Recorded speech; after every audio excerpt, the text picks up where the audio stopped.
Tal vez tengas algo que agradecerle en esta mañana al Señor. Aprovecha este tiempo.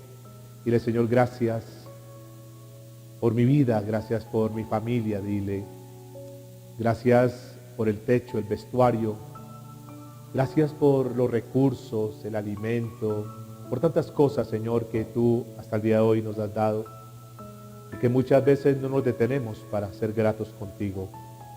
Muchas veces pensamos que es obligación recibir lo que recibimos. Nos olvidamos que todo lo que tenemos es por la gracia tuya, Señor. Y aquí nos reunimos en esta hora para adorarte, para exaltarte, pero también para escuchar la bendita palabra, Señor. Habla a cada uno de tus hijos que reúnes, tanto aquí en la sala, Señor, como los que están, Dios, a través de Facebook, Señor, en esta hora. Los que posteriormente a través de YouTube escucharán el mensaje. Dios, que tu Espíritu Santo sea tocando cada vida, cada corazón. Todo esto, Padre, te lo pedimos en el nombre de Jesús. Amén y amén. Mis amados y amadas, muy buen día. Por favor, pónganse cómodos. Sean todos súper bienvenidos, bienvenidas en esta mañana. Por favor, vayan acomodándose. Damos una cordial bienvenida a nuestros hermanos que están aquí a través de Facebook, de la fanpage. Que Dios les bendiga, que Dios les guarde en esta mañana. Que Dios sea hablando a sus vidas. Muy bien, sean bienvenidos hoy. Qué bueno podernos encontrar una vez más. ¿Cuántos están bendecidos? ¿Hasta cuándo Dios nos bendecirá? Hasta que nos vayamos de esta tierra, hasta que estemos en la eternidad. Dios ha prometido estar con nosotros, dice la Escritura, todos los días. Y hoy es un buen momento para darle gracias al Señor. Estamos en nuestra serie Viviendo en lo Sobrenatural y vamos a tocar un tema que nos ayuda a ver el ejemplo de un personaje en la Biblia que Dios lo dejó para mostrarnos que en medio de las crisis, en medio de los momentos difíciles, sí se puede vivir en lo sobrenatural. ¿De acuerdo? Por eso vamos a hablar de un tema que he titulado lo que significa estar en el fondo del pozo. Lo que significa estar en el fondo del pozo. Quiero comenzar con una historia que leí de una mujer llamada Melanie, que cuenta que su hijito nació con una sonrisa hermosa y que todo el tiempo el niño con sus agujeritos aquí en las mejillas se la pasaba y era un niño hermoso para sus padres. De tan solo 5 años, nace en el seno de una familia cristiana, tienen una buena estabilidad económica, tienen una granja, una hacienda, y el niño se levanta en ese ambiente bonito de animales, vaquitas, ovejas, gallinas, y el niño pues desarrolla muy bien su infancia, una infancia ideal, podríamos decir. Y entre las cosas que tienen ahí en su finca, en su granja, hay unos cochecitos que lo llaman playeros, donde frecuentan dar vueltas por la finca, y hay una especie como de subidas, bajadas, una especie de montaña rusa. Entonces es una experiencia bastante bonita. En una oportunidad Melanie dice que sale al pueblo a comprar una batería precisamente para uno de estos carros, y el otro carro pues queda en la finca, y el niño de 5 añitos se sube al carro y lo monta. Normalmente hacía esa ruta, solo que la hacía acompañada de un adulto. En aquella oportunidad va solo el niño, y en un momento determinado el carro da vueltas y el niño queda inconsciente. Llaman al 911, llegan los paramédicos, llevan al niño a la clínica, y cuando Melanie llega a la clínica, el informe es que el niño ha partido para el cielo. Y obvio que es una noticia muy dura, es una familia cristiana, es un niño único, y viene un dolor terrible.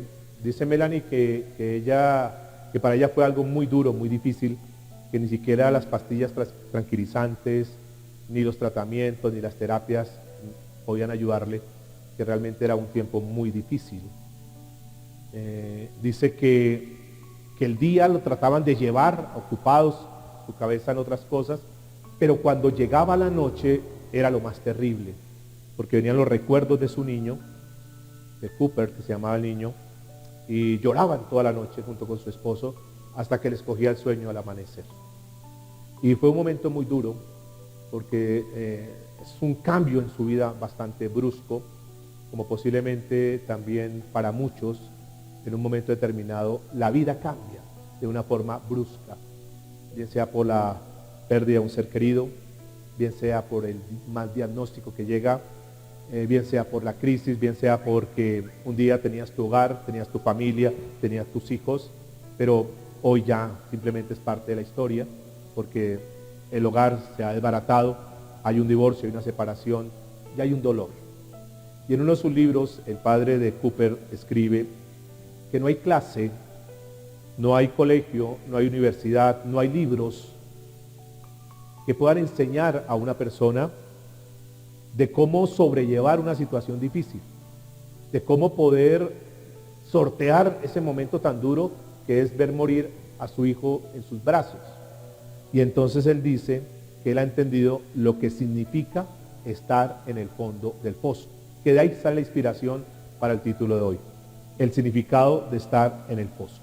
Yo no sé cuál sea tu vida hoy, no sé qué momento estés viviendo hoy día, pero quiero decirles que independiente de la situación que estés viviendo, hay un Dios que está con nosotros, que nos guarda, y hay un Dios que nunca nos abandona, que nunca nos deja, sino que al contrario, un Dios que es fiel en todo momento. ¿Cuántos pueden decir amén? Y eso es lo que quiero hablar, porque en la Biblia encuentro un personaje, cuando uno habla del pozo, la Biblia lo remite a un hombre llamado José. ¿Han escuchado la historia de José? Creo que sin duda la hemos escuchado. José es un joven que un día decide contarle sus sueños a sus hermanos, y fruto de la envidia, del egoísmo, entonces lo mandan al fondo de un pozo, una cisterna, donde pasan unos mercaderes y él es vendido. Estamos hablando de un José que le cambia la vida muy bruscamente. Un José que era el consentido de su papá, que hasta lo vestían de túnicas de diversos colores para marcar una diferencia. Un José que era un consentido, mimado por su papá, pero que ahora se encontraba en el pozo. Pasan los mercaderes y José cambia su posición, le quitan su túnica, de hecho sus hermanos la rompen y lo demás, y ahora él tiene sencillamente un traje de un esclavo, y lo colocan en una fila donde venden los esclavos, y lo comienzan a revisar todo como si fuera un animal. Le miran las orejas como si fuera un asno, le miran los dientes, le miran su cabello, le revisan los genitales, de hecho lo tienen que hacer para poderlo comprar. Y ahora José, que estaba en un hogar, en una familia, ahora se encuentra en una situación bastante dura. Afortunada o infortunadamente es comprado José, ustedes conocen la historia, solamente les estoy resumiendo, por un hombre llamado Potifar, que lo compra. Ahora ya no está en el pozo, está en una situación difícil, pero ya no tan difícil, tan lamentable, ahora está como un esclavo, pero ha perdido toda su identidad, escuchen. Ha perdido su imagen, ha perdido su idioma porque está hablando un idioma ahora diferente, su ciudadanía, su cultura, su concepto de familia, de hogar, y ahora simplemente es un esclavo. Y ahí Dios, en medio de esa situación, hace algo maravilloso, y quiero que por favor abran sus Biblias en el libro de Génesis, capítulo 39, versículo 2. La historia la conocemos, ¿verdad? Si hemos leído la Biblia, conocemos el final de la historia. Pero si alguien no la conoce, entonces sencillamente dice, no, es algo que es fatal. Porque viene de caída en caída, en caída, en caída. Y el final va a ser un final como de suicidio, porque pues no va a poder soportar todo eso. Pero repito, como conocemos la historia, entonces sabemos que el final de esta historia es un final de bendición. Como también, aunque no la conozcas, pero el final que Dios tiene en tu historia es un final de bendición.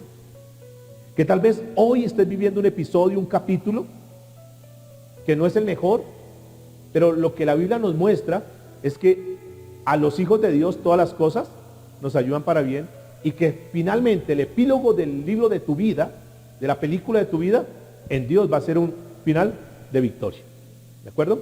Escuchen por favor lo que dice la Biblia en Génesis capítulo 32, verso 2. Porque a José le iba bien, aún estando ahí en su condición de esclavo en este momento. Génesis 39, 2. Dice, mas Jehová estaba ¿con quién? Con José. Y escuche lo que dice la Biblia. Y fue varón próspero y estaba en la casa de su amo egipcio. Aquí encontramos el primer secreto en la vida de José que nos ayuda a nosotros, escuchen. ¿Cuál fue el secreto para que José, aún estando en esclavitud, fuera bendecido, fuera próspero? ¿El secreto cuál era? La Biblia lo está diciendo aquí. Mas Jehová estaba con José.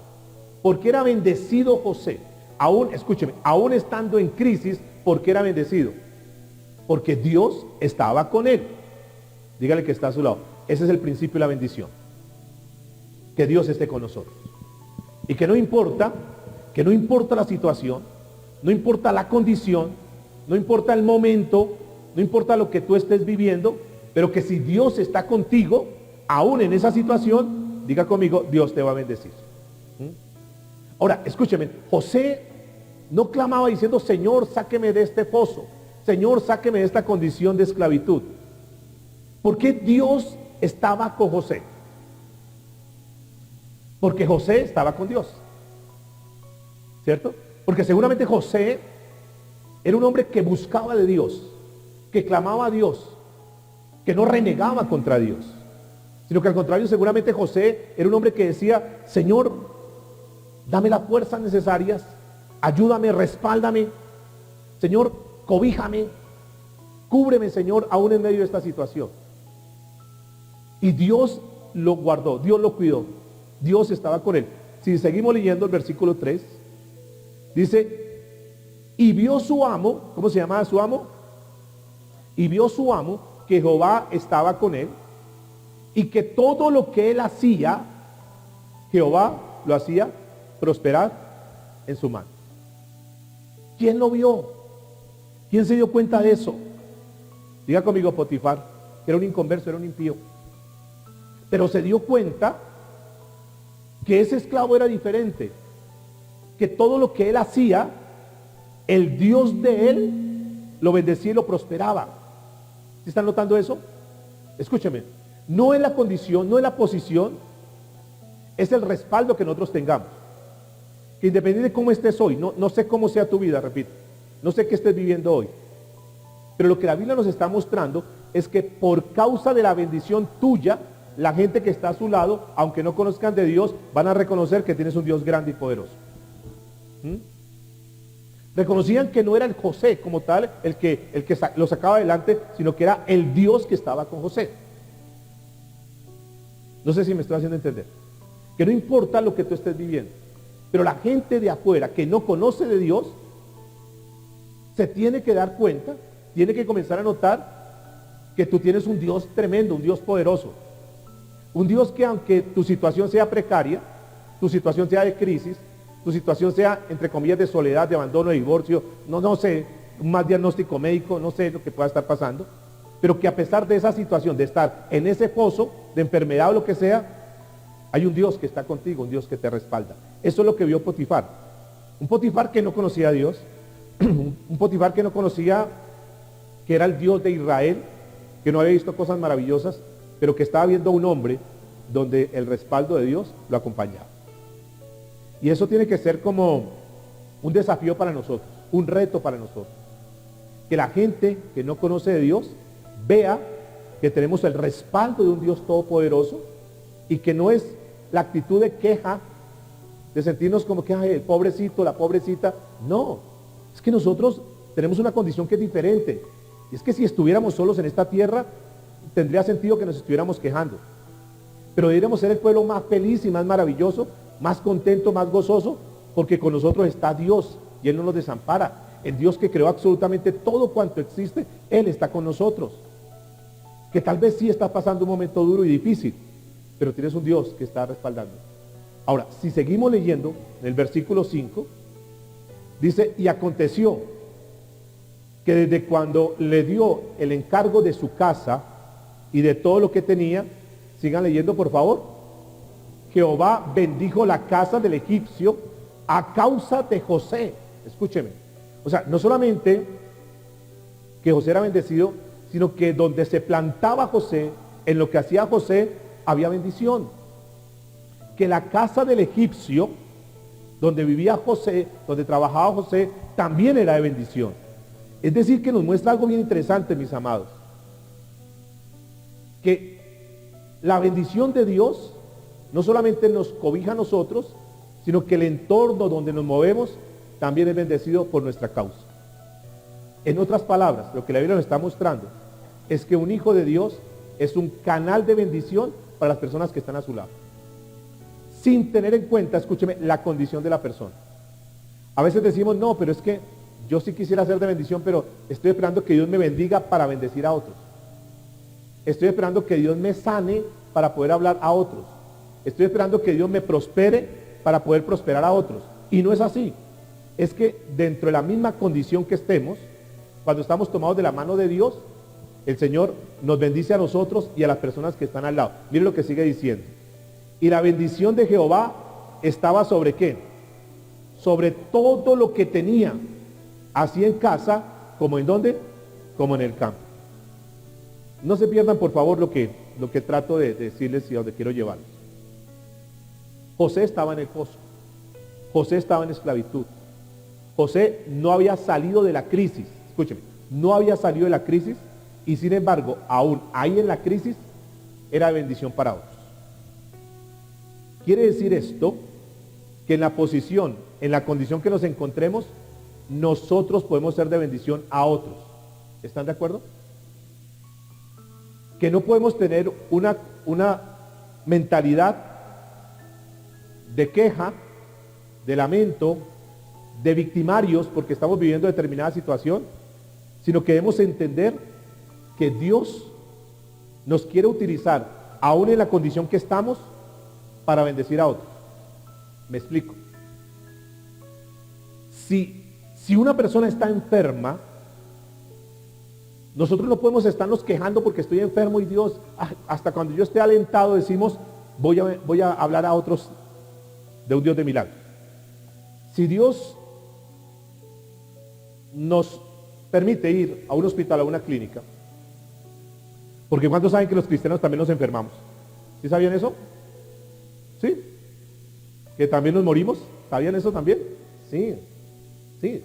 O sea, hay un mensaje cuando dicen no, que todo nos va a ir bien, que todo va a ser prosperidad, de victoria en victoria. Son palabras bonitas que sacan amenes, pero el pueblo de Dios, escúcheme, donde el Señor nos quiere hablar hoy en esta serie de lo sobrenatural, es que el pueblo de Dios tiene que saber que pueden venir situaciones adversas, pero que tenemos que estar preparados de cómo encarar eso.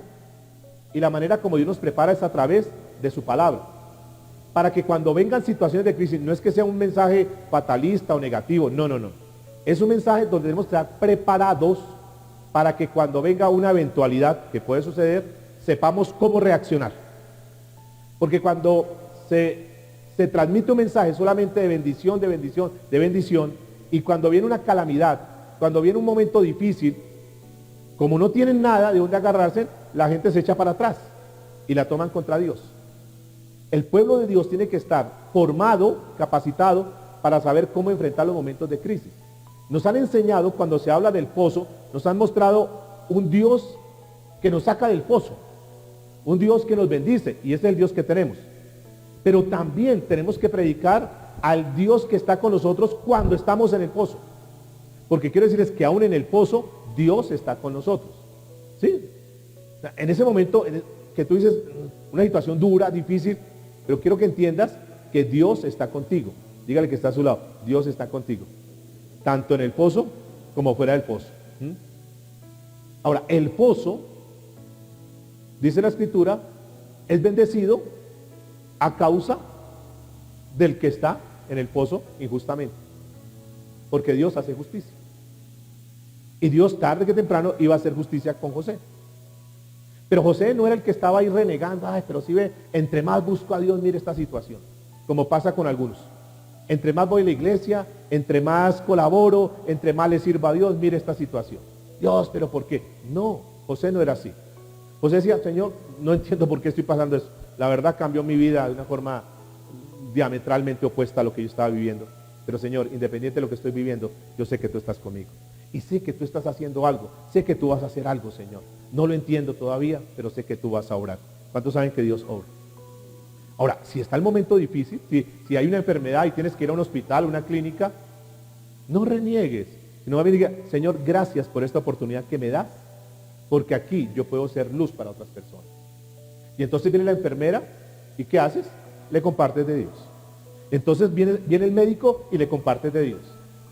Están los pacientes al lado que están quejando, lamentando, llorando, y tú ¿qué haces? Los animas, le das una palabra, los motivas. Hasta el punto que los médicos dicen, pero aquí no entendemos, este hombre que está enfermo, esta mujer que está enferma, en lugar de nosotros alentarlo, ¿qué es lo que está haciendo? Nos está alentando, nos está fortaleciendo, nos está llenando de fe. Y por causa de estar en ese pozo, te conviertes en una bendición para otros. ¿Vamos a entender? Y que Dios permite cosas en nuestra vida que no entendemos, precisamente para pasarnos por esos procesos y que nosotros podamos bendecir a otros. Alguno dice, yo no entiendo por qué pasé o estoy pasando por esta crisis económica. Y Dios te lo permite pasar, primero, para darte las herramientas de cómo salir de ahí, pero segundo, para que tú puedas enseñar y ayudar a otros de cómo salir de ahí. Y te permite pasar por esa experiencia para darte el bagaje, para darte el conocimiento, para que conozcas al Dios Todopoderoso y tú tengas la autoridad para poder predicar a otros. Permite que pase una situación de separación, por ejemplo, porque puede dar el evento también. ¿Para qué lo permite Dios? Para que tú pases ese proceso, para que te mantengas firme en Dios y para que tú mañana o pasado puedas ayudar a otras personas que tal vez están diciendo esto se acabó mi matrimonio y piensen quitarse la vida o algo y tú le digas no, porque mi vida fue restaurada. Porque también pasé por un momento difícil, pero me tomé de la mano de Dios. En ese momento del pozo donde yo sentía que ya mi vida no valía nada, me tomé de Dios y Dios me sacó adelante. Dios ha organizado mi vida. Para eso Dios permite muchas cosas. No para que demos lástima, no para que haga la gente como hace la gente del mundo, que se embriagan y que se ponen a hacer una cantidad de cosas buscando las soluciones. Cuando tú tienes la solución dentro, está el Espíritu Santo de Dios contigo. Entonces es tener una actitud diferente frente a las crisis. Es convertirnos como en un efecto de radiación divina. Que donde tú te plantes, donde tú vayas, los demás sean bendición. Sería una buena tarea, ¿no? ¿No creen? Que nosotros donde vayamos, hogar, el vecindario, no sé, en el estudio, el trabajo, donde estemos, que radiemos una bendición para las otras personas. Que seamos una solución para las otras personas. Que seamos esa palabra de aliento, de consuelo, que ayudamos a levantar a otras personas. Y ese es el propósito. Ahora, encontramos en la Biblia, por ejemplo, hombres como Abraham, que fue bendecido, como Moisés, que fue bendecido. Pero es que José tiene un caso atípico, porque José es bendecido aún estando en la crisis. Aún estando en una condición difícil, Dios lo utiliza. Porque Dios para José es como una cobija, como una protección. Y ahí entonces está la primera enseñanza para nosotros hoy. Nunca nos despeguemos de Dios, porque Dios siempre va a ser nuestra cobertura. Dios va a ser como esa manta cuando el niño tiene frío. Cuando tu niño tiene frío, ¿qué haces? Le extiendes una manta, una cobijita para abrigarlo. Y así Dios quiere que nosotros lo podamos ver. Que tú no estás solo, escúcheme. Aunque te veas solo, aunque te veas sola. Aunque digas, no, pero es que yo no sé para dónde va mi vida. No, tú no estás solo. Dios está contigo. ¿Cuánto le pueden decir amén? ¿Cuánto le pueden dar un aplauso al Señor?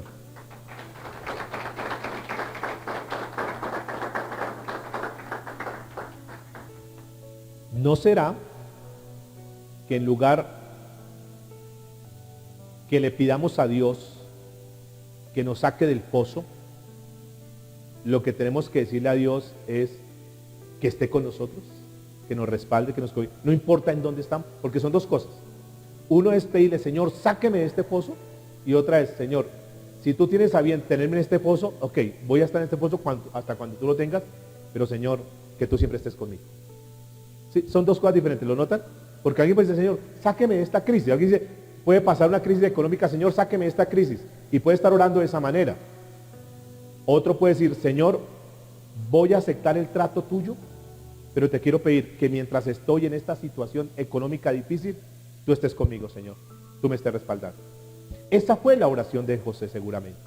Estoy acá, Señor, pero por favor, quiero tener tu respaldo. Quiero tener esa manta, esa cobija sobre mí, que yo sienta ese respaldo tuyo.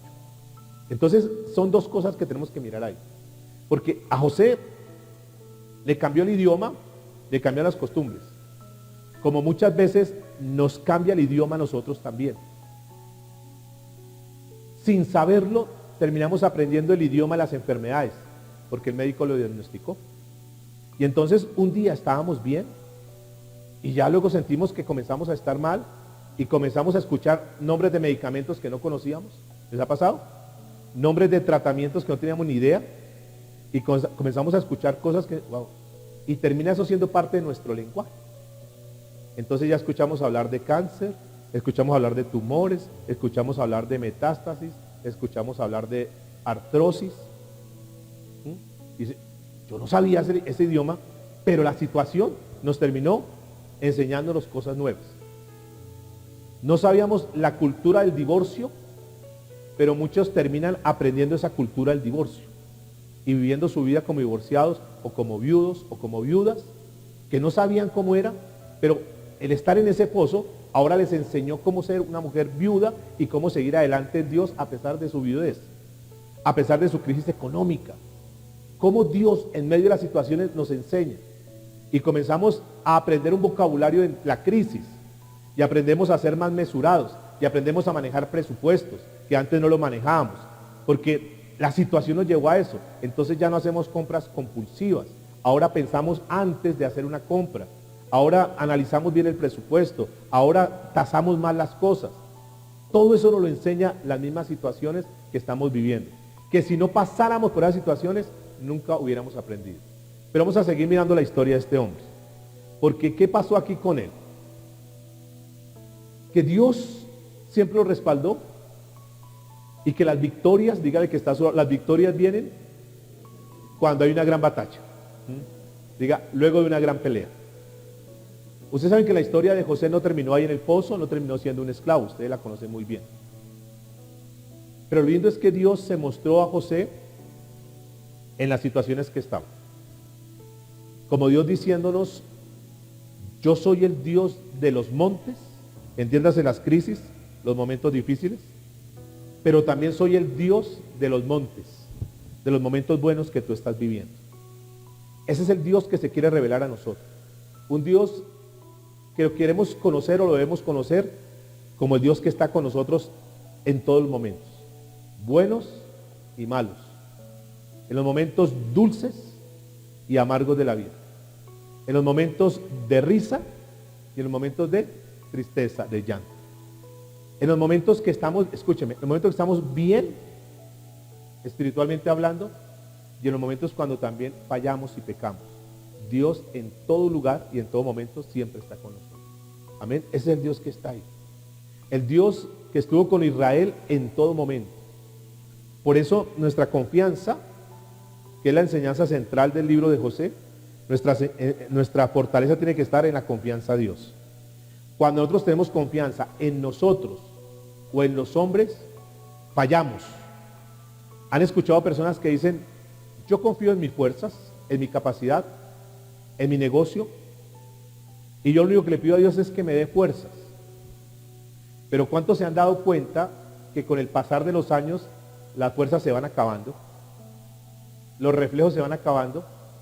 Nos cuesta hacer otras cosas que antes eran normales, pero que ya nos cuesta, hasta subir un andén, que era normal, hasta bañarnos, ¿cierto? Que antes era normal, ahora a muchos ya les cuesta.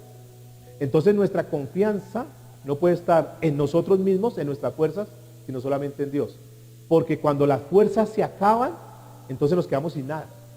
Pero cuando las fuerzas se acaban y confiamos en Dios, no importa, porque Dios es nuestra fortaleza, Dios es nuestro respaldo. Otros ponen la confianza en su cuenta bancaria. No, es que yo tengo, en mi familia tengo buen dinero. Pero ¿cuántos saben que el dinero se acaba? Que el dinero tiene como alas y se va. Y muchas personas ponen su confianza en las cuentas bancarias, en sus negocios, en sus títulos, en su cartera de clientes. Y no, esa es mi confianza. Pero todo eso se acaba. Pero el único que permanece, diga conmigo, es Dios. Por eso la enseñanza central es, la confianza tiene que estar puesta en Dios, no importa la situación, no importa lo que estemos viviendo. Y aquí quiero dejar como 4 cosas importantes, rápidamente, para que tengamos, de secretos, para aquellos que hoy, sin que lo digan, sin que levanten su mano, sin que pasen al frente, pero saben que de una u otra manera están viviendo en un foso, llámese cual sea. ¿Cómo hacemos nosotros para que mientras estamos en el pozo, no estoy diciendo que van a estar todo el tiempo, no, pero mientras están en el pozo, ¿cómo hacemos o cómo se hace para tomar fuerzas y estar confiados en Dios? Punto número 1.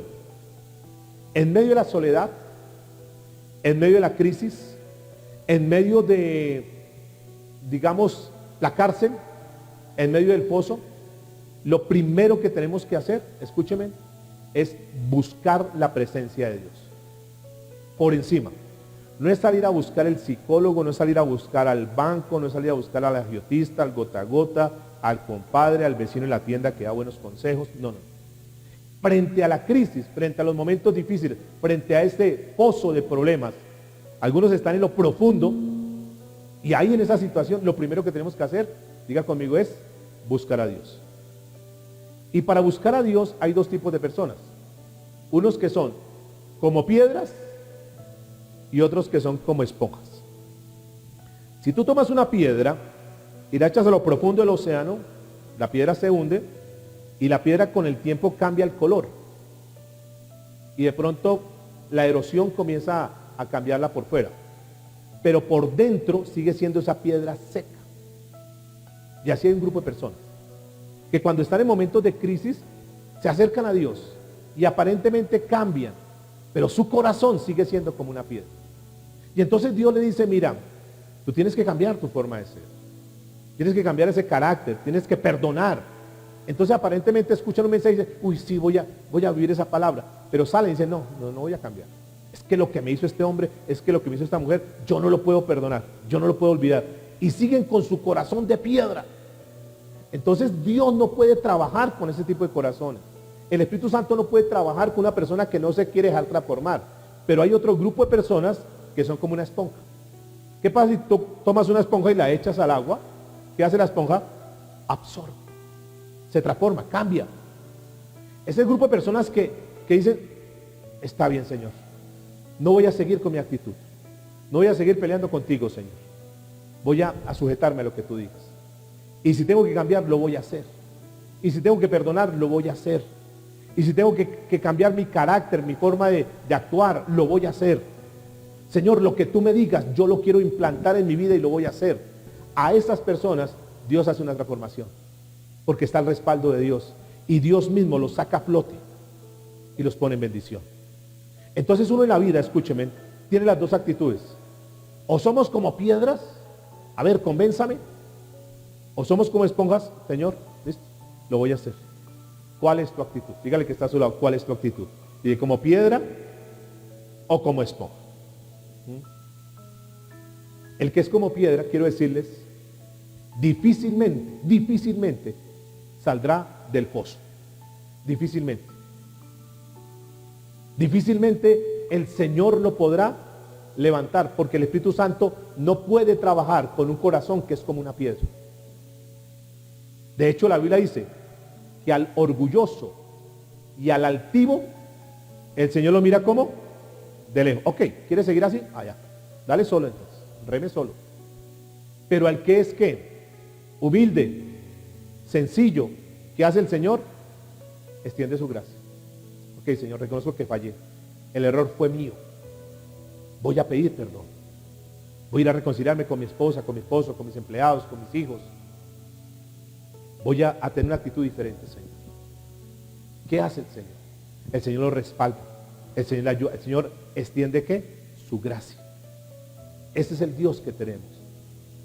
Ese es el Dios que me hace acordar de una mujer que su esposo le falló. Esta mujer lo perdonó, pero aprovechó el perdón que le dio a su esposo para comenzar a manipularlo. Para tomarlo como un muñeco y decir, ok, yo lo perdono, pero de aquí en adelante hace las cosas como yo digo. Y comenzó a tomar autoridad sobre el esposo. Porque sí, el esposo le falló, pero ella se aprovechó de ese perdón que le dio entre comillas al esposo y comenzó a subyugarlo, comenzó a humillarlo. ¿Ustedes creen que fue un genuino perdón? ¿Qué creen ustedes? No, es un corazón de piedra. Es el corazón que dice, yo perdono, pero ¿qué? No olvido, ¿cómo lo saben? Perdonamos, pero no olvidamos. Pero no es el perdón de Dios, porque el perdón que Dios hizo con nosotros, ¿cuál fue?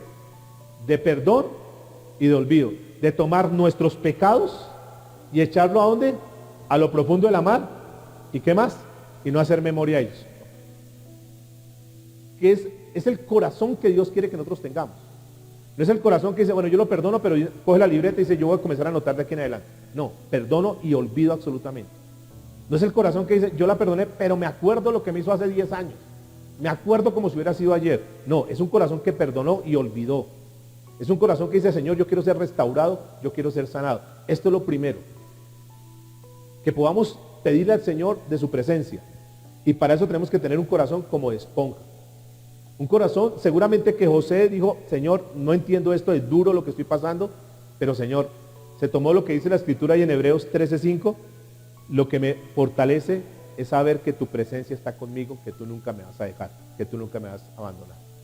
Lo que nos tiene que fortalecer en este mensaje hoy es decir, Señor, sí entiendo, estoy en crisis, estoy en un momento difícil, pero Dios, yo sé que tú estás conmigo y tú no me vas a desamparar.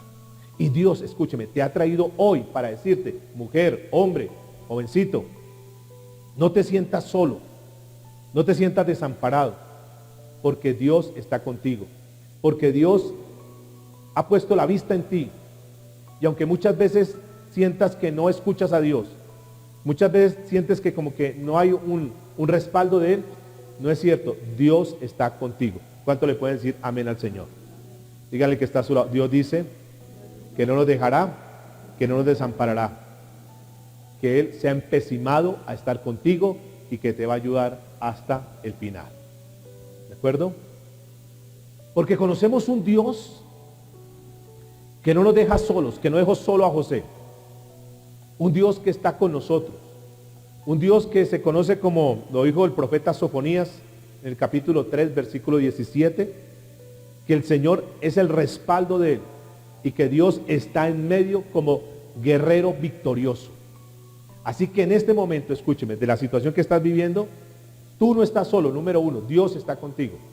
Número dos, el Señor dice que es un guerrero victorioso que va delante tuyo. Que esta batalla, que esta situación, que esta crisis, que este momento de tu vida, este episodio de tu vida, no lo estás viviendo solo, sino que Dios está contigo. Que entendemos, mire, porque José terminó en un foso que él no cavó, que él no buscó eso. Pero encontramos a un David que cavó su propio foso. Y que David cayó en ese foso, no por accidente, sino porque él mismo lo propició, al hacer caso omiso a lo que Dios le decía. Pero ese David que estuvo en el foso, encontró que a pesar de su error, de su equivocación, Dios estaba con él. Y miren por favor, abran ahí Salmo 56, verso 3.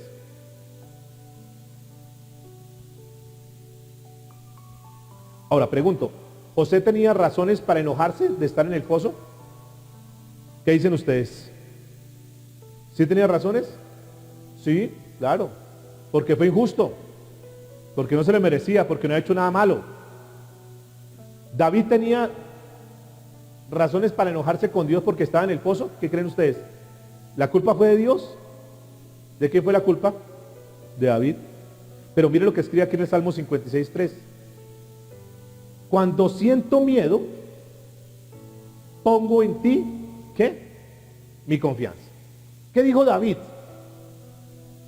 Cuando paso momentos duros y difíciles, mi confianza la pongo en Dios.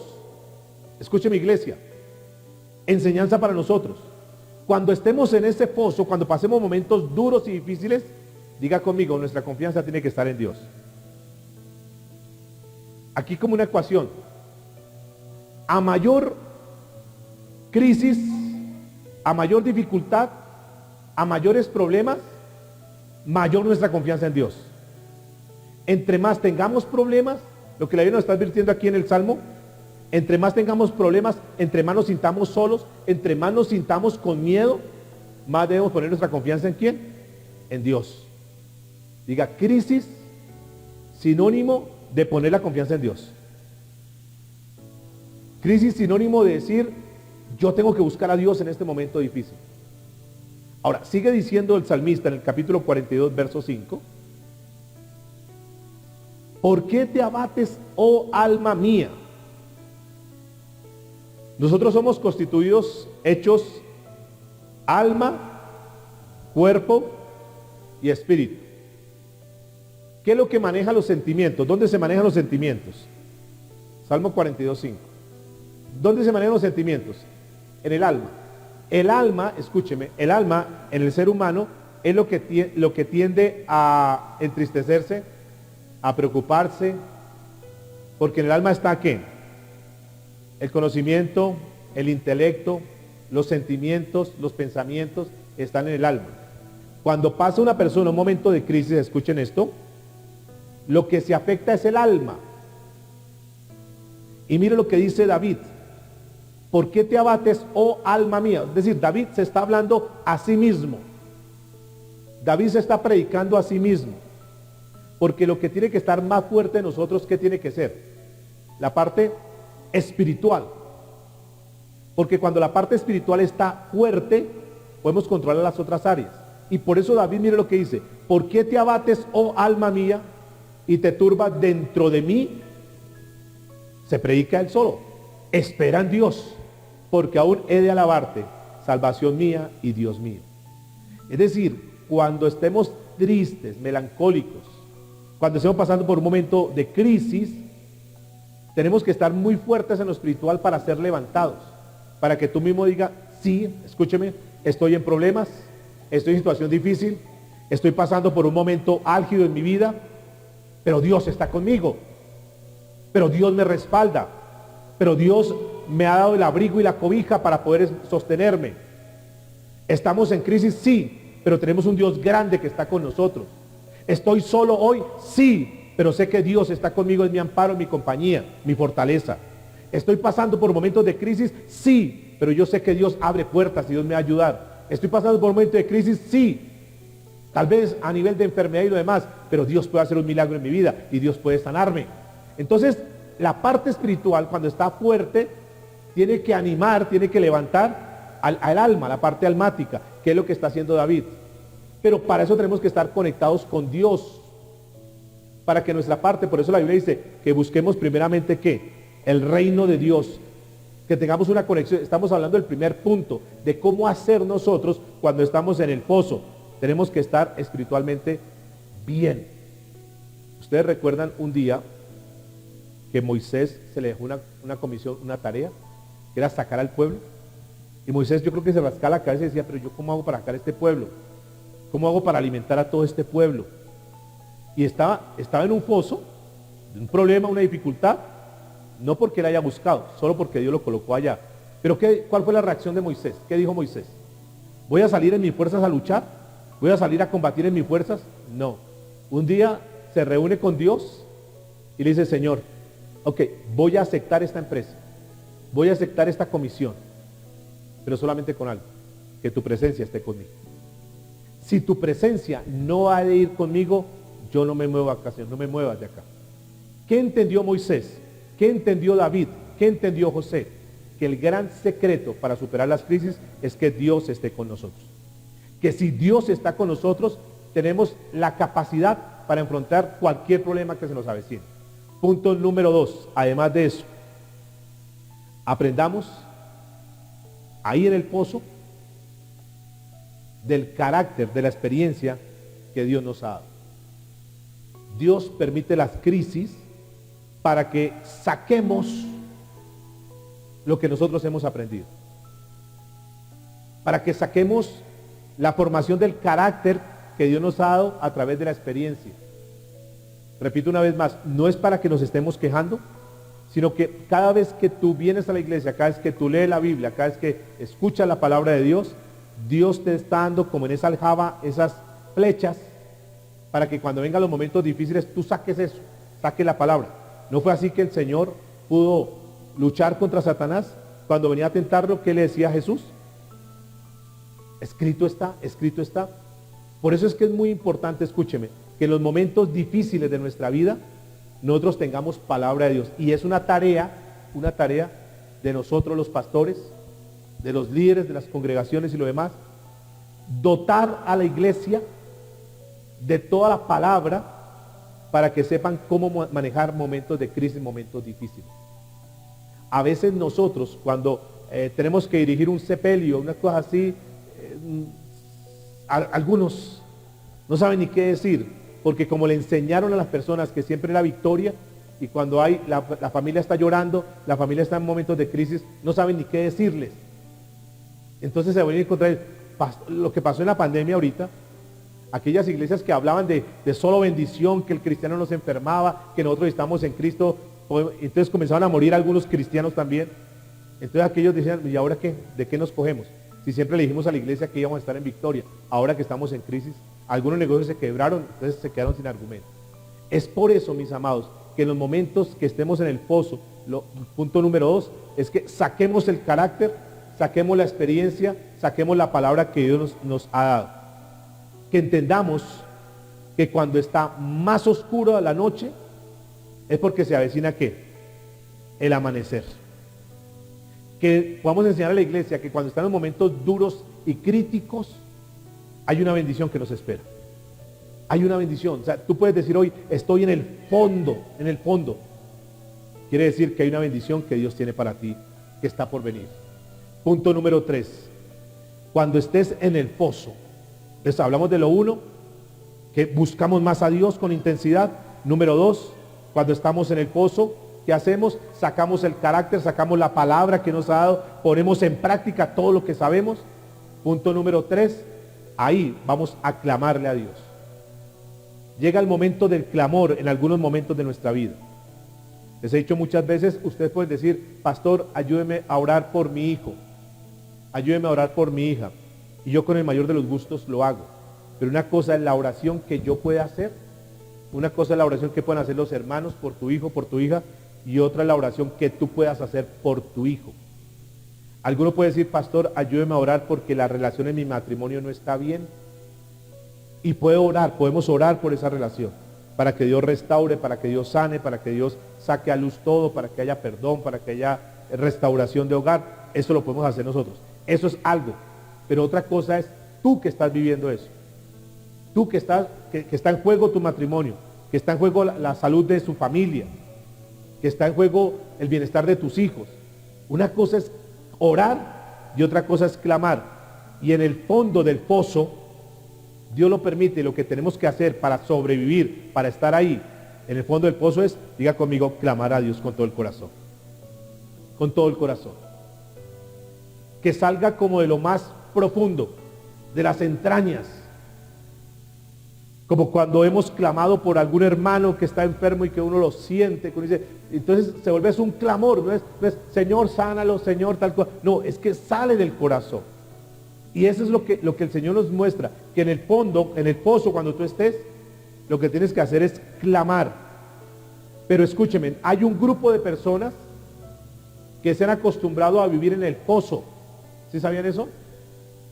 Que se han acostumbrado a vivir en esa condición, que saben que no es la condición ideal, pero se acomodaron y viven ahí. Como cuando, yo no sé quién ha tenido la experiencia de tener que entrar a un baño público y que no tiene la mejor higiene. Pero tú tienes que entrar, o si no tú eres el que va a tener problemas de higiene. Y te toca entrar. Te toca entrar. Y cuando tú entras, dices, qué olor tan terrible, pero tengo que entrar. Pero cuando llevas algunos minuticos ahí, te acostumbras al olor. Y ya te huele a pino silvestre. Porque te acostumbraste al olor. ¿Sí les ha pasado eso? Como cuando en alguna casa tienen una mascotica, un perro, y llega alguien de visita y dice, uy, pero aquí sí huele a perro. No huele nada. Porque las personas que habitan ahí se acostumbraron al olor. La persona que viene de afuera sí percibe el olor. Pero como estás ahí, te acostumbras. Ok, así hay personas que se han acostumbrado en el pozo. Se acomodaron a vivir en ese pozo. Que saben que no es la situación ideal, que saben que no es lo que Dios quiere, pero prefieren tener su corazón duro y se han acostumbrado a vivir ahí. Y no lo perdono, y me muero y no lo perdono. Porque no sienten ese mal olor de cloaca que hay en su vida, en su pozo, que no saben que eso es repugnante ante los ojos de Dios y que se acostumbraron a vivir de esa manera. Personas que se han acostumbrado a vivir en crisis económica, por ejemplo. Y ya, se acostumbró a que solamente los demás le den y que le den. Y pidiendo la mano a todos los que le den, que le colaboren, dando lástima. Se acomodaron a vivir en esa situación. Entonces son aquellos que dicen, Señor, heme aquí, envía al otro para que me traiga. Que prefieren que los otros trabajen para darle a él, pero él no trabaja. Y terminan siendo como, no sé, una actitud de conformismo en su parte. Saben que tiene crisis la familia, saben que necesitan buscar los recursos, pero se acomodaron a vivir en esa condición. Se acomodan. Por eso es que aquí en este punto que estamos hablando, es que nosotros tenemos que decir, yo quiero salir de esta situación, me cansé, me harté de esta situación. No quiero vivir en esta soledad, no quiero vivir en esta condición. Yo prefiero hacer cambios. Y toma la decisión de salir de esa comodidad donde se han metido y decirle, Señor, yo quiero que me ayudes a salir de acá. Clamo, Señor, ya me cansé hasta aquí. Yo quiero, Señor, tener ese cambio. Eso es lo que el Señor nos está mostrando. Ahora, punto número 4. ¿Qué hacemos cuando estamos en ese pozo? Ya estamos mirando entonces, número 1, que tenemos que buscar a Dios como nunca antes, clamar su presencia. Número 2, estamos diciendo que tenemos que pedir al Señor que nos dé esas fuerzas necesarias para sobrevivir a la situación, que no podemos conformarnos. Estamos hablando de que tenemos que clamar al Señor, pero hablamos en el punto número 4, que tenemos que apoyarnos en nuestra familia espiritual. Que no estamos solos. Ese cuentico de los ermitaños, cristianos ermitaños, no, yo no me congrego en ningún lado, es que esos pastores, es que esas iglesias, es que esos hermanitos, yo tengo mi relación personal con Dios, es respetable, pero Dios estableció la iglesia, demanda que nos congreguemos precisamente para cosas como las de hoy, que recibamos su palabra, que podamos ser animados los unos con los otros, que nos podamos ayudar, que podamos extender el brazo y decir, aquí estoy, que podamos abrazar a una persona, que podamos estar en comunión, que podamos ver que hay personas que también pasan en crisis como las nuestras, pero que Dios nos va a sacar adelante. Esto no es para estar solos, amados, es para que nos unamos, para que ahora más que nunca nos podamos tomar de la palabra de Dios y salgamos adelante.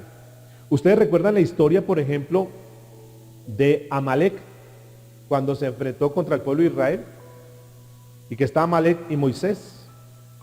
Está en el valle Josué peleando contra el ejército de Amalek. ¿Recuerdan esa escena? En el valle. ¿Y en el monte quién está? Está Moisés orando. Moisés en el monte, Josué en el valle. ¿Pero Moisés está solo? No. Moisés está orando con dos personajes que están en la Biblia. Uno que se llamó como Aarón, que era su hermano, y otro que se llamó ¿qué? Ur. Y cuando Moisés se cansaba y bajaba los brazos, Amalek tomaba ventaja sobre el pueblo. Y cuando Moisés levantaba los brazos y oraba, dice la escritura que Josué, el pueblo de Dios, prevalecía. Enseñándonos la Biblia esto, la importancia de estar unidos, de apoyarnos en oración, de entender que el problema, la situación que tú estás viviendo, no es para que la vivas solo, sino que la puedas compartir y que podamos apoyarte en oración. Que hay un respaldo muy grande cuando estamos juntos. De hecho, la Biblia dice que si dos o más nos ponemos de acuerdo, Dios está con nosotros. La Biblia dice que cordón de 3 dobleces es difícil de romper, porque si el uno está caído, está el otro para que lo ayude. Porque si uno está solo, aguanta frío, pero si están dos, se pueden calentar. Y la Biblia tiene un sinnúmero de versículos donde nos habla de la importancia de estar juntos. Porque es en el congregarnos que no solamente alabamos a Dios, no solamente nos reunimos, sino que recibimos la palabra necesaria en un momento determinado. Y alguno hoy que escucha este mensaje, mañana o pasado va a pasar un momento de crisis, va a estar en un foso y va a decir, yo me acuerdo de esa palabra. Porque Dios estuvo con José y sé que Dios va a estar conmigo y Dios me va a ayudar. Este es el propósito, mis amados. Ahora, la historia no termina ahí. Vayan a Génesis capítulo 25, verso 18, por favor.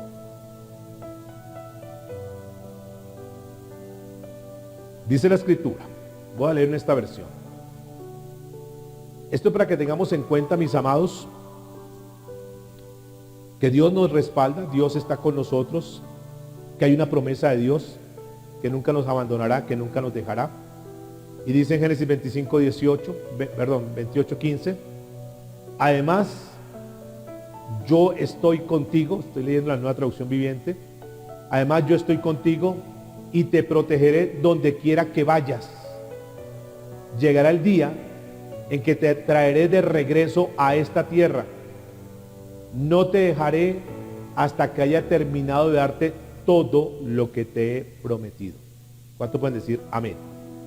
Dios nos dice en esta mañana, yo estoy contigo. Yo te tengo en la mira. Yo no te voy a abandonar ni te voy a dejar. Te voy a restaurar. Cuando habla de que llegará el día en que te traeré de regreso a la tierra, te voy a restaurar. No te dejaré hasta que haya terminado todo. Diga conmigo, es el Dios que comienza y termina.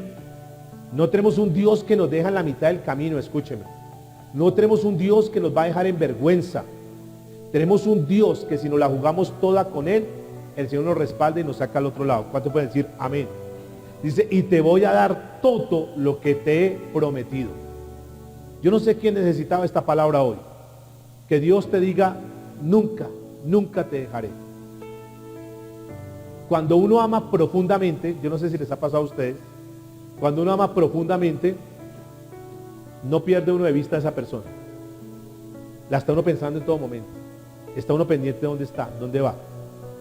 Pues quiero decirles, amados y amadas, que el Señor te ama profundamente y que Él no te ha perdido de vista y que Él ha estado pendiente, que Él ha conocido aquellos momentos de tristeza tuyos, que Él ha visto tus lágrimas, que Él ha visto tu dolor, que Él ha visto tu soledad.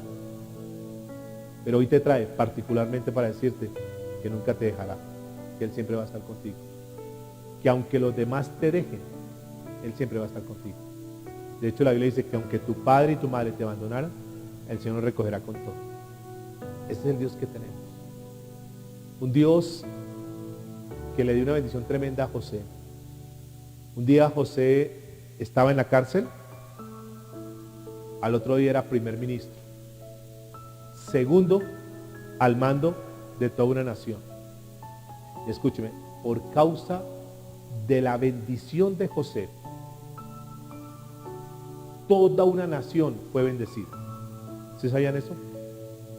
Cuando tuvieron que pasar una de las hambrunas más grandes que ha pasado el mundo, José estaba al frente y por causa de José, ese pueblo recibió alimento y fueron bendecidos. ¿Qué nos enseña eso? Que Dios no ha terminado con tu vida. Que Dios todavía nos tiene en los planes. Y que por causa de nuestra bendición, tu entorno va a ser bendecido. Esta ciudad va a ser bendecida por causa de la iglesia del Señor. El sector donde tú vives va a ser bendecido por causa de tu familia, de tu vida. Que así como Dios pudo utilizar a un hombre para cambiar y transformar, Dios también en este tiempo nos puede utilizar para cambiar y transformar vidas. ¿Cuánto lo pueden creer? Dígale que está a su lado, Dios está con nosotros. Y lo más lindo es saber que José tenía claro esto, que es lo último que quiero que te lleves en tu corazón. José tenía claro esto, que él era un hijo de Dios. Y José vivía pensando siempre que era un hijo de Dios. Y como sabía que era un hijo de Dios, no se preocupaba por nada porque sabía que tenía un padre que lo tenía respaldado siempre. Y seguramente cuando José estaba con su papá y tenía sus trajes hermosos, decía, yo sé que soy un hijo de Dios. Cuando José estaba en la cisterna allá, decía, no importa, estoy acá, pero sé que soy un hijo de Dios. Cuando José fue llevado de esclavo, decía, ok, soy un esclavo, pero soy un hijo de Dios. Cuando José fue llevado a la cárcel injustamente, dijo, ok, estoy aquí en este cepo, estoy en esta cárcel, pero soy un hijo de Dios. Sabía quién era. Cuando José pasó a ser segundo ministro, pasó a tener esa posición de privilegio en el gobierno, dijo, yo estoy aquí porque soy un hijo de Dios. Y entendía su posición. Y cuando un día lo veamos en el cielo, ustedes y yo, vamos a distinguir a José, porque José siempre caminó como un hijo de Dios. ¿Cuál es la enseñanza final? que ustedes y yo, a partir de este momento, tenemos que caminar como tales, como hijos de Dios. Que no camines de acuerdo a la condición que tú estás viviendo hoy. Quiero que como que tú tomes esa condición y la pongas a un lado y que a partir de ese momento diga, voy a caminar como un hijo de Dios. ¿Cuántos están conmigo? Alguien va a decir, pastor, es que es muy difícil, porque yo tengo muchas marcas en mi vida, porque yo mismo me he autodescalificado, porque yo mismo siento que no sirvo para nada, que soy un estorbo, que soy un problema. Bonito ese mensaje, pero yo lo que siento es que donde yo voy estoy generando problemas, estoy siendo una dificultad para mi entorno. Y yo quiero decirte lo siguiente para terminar: no camines a partir de ahora como los demás dicen que tú eres. No camines como tú te sientes que eres. Camina como Dios dice que tú eres. Y alguien dice, pero ¿cómo Dios dice que yo soy? Entonces tenemos que remontarnos a la Escritura, a la carta que escribió el apóstol Pedro, su primer carta, en el capítulo 9, capítulo 2, versículos 9 y 10, para que tú y yo caminemos como Dios dice que debemos caminar, como Dios dice que nosotros somos, no como los demás dicen que somos o como lo que yo creo que soy. ¿Y qué tal si lo leemos? Permítame, lo leo aquí en esta versión, que dice, pero ustedes no son así, porque son un pueblo elegido, son sacerdotes del Rey, una nación santa, posesión exclusiva de Dios. Por eso pueden mostrar a otros la bondad de Dios, pues Él los ha llamado a salir de la oscuridad y entrar en su luz maravillosa. Versículo 10. Antes no tenían identidad como pueblo, ahora son pueblo de Dios. Antes no recibieron misericordia, ahora han recibido la misericordia de Dios. ¿Cuántos dicen amén? Entonces lo que Dios dice para cerrar hoy es que tú eres un linaje real, independiente, repito, de los fracasos, de las derrotas, de lo que haya pasado en tu vida hasta hoy. Pueda que estés en un foso hoy, no lo vamos a negar, porque puede ser una realidad, pero aún estando en ese foso, Dios dice que eres un linaje real, que eres real sacerdocio, que eres un linaje escogido, un pueblo adquirido por Dios para mostrar las grandezas de aquel que los llamó de las tinieblas a su luz admirable. Que tú y yo somos el pueblo de Dios, que vamos a salir a demostrarlo, que esto no se trata simplemente de una teoría, sino que Dios es real. ¿Cuánto lo creen? El mismo Dios de ayer es el mismo Dios de hoy y por los siglos de los siglos. El mismo Dios que tuvo José, quiero recordarles que es el mismo Dios que tú tienes.